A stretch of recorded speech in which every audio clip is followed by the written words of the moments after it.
Truth Minister Paul Scott here with the No Warning Shots Fired news. Here to address President Obama's recent address to the NAACP convention. I got one question. How can somebody who's so liberal around white folks become an ultra-conservative every time he gets in front of a black audience?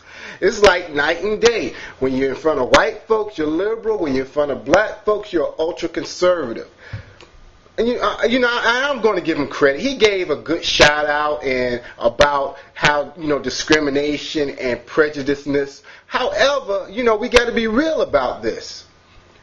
The key and the thing is not prejudiceness and discrimination, it's white supremacy.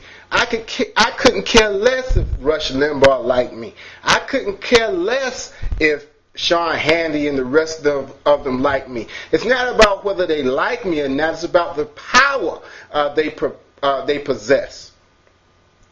And, all his speeches, every time he gets around black people, no matter what he might say in a very small, candy-coated way about racism, how it's a bad thing, it always goes back to personal responsibility. Now, I'll be the first one to tell you that we have to be more responsible.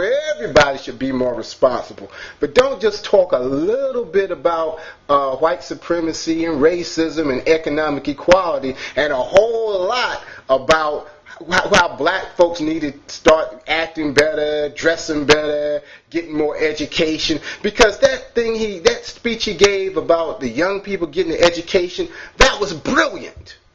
I finally get it now. We don't suffer. Tyrone can't get a job. Tyrone's not in jail because of white supremacy or economic inequalities or police brutality. It's because he can't read. All this time we've been fighting against the wrong thing. Yeah, right. What I would suggest, President Obama, please read this book, The Miseducation of the Negro, Dr. Carter G. Woodson.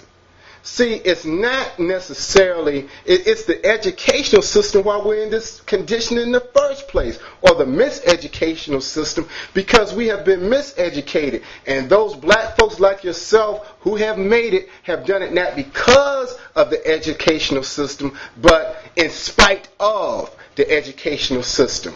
And it's a big difference between the two. And I'm going to close right now with the words of Dr. Carter G. Woodson. When you control a man's thinking, you don't have to worry about his actions. You don't have to tell him to go, not to stand here or go yonder. He will find his proper place and will stay there. You do not need to send him to the back door. He will go without being told. In fact, if there is no back door, he will cut one for his own special benefit. His education makes it necessary. Truth Minister Paul Scott, NoWarningShotsFired.com.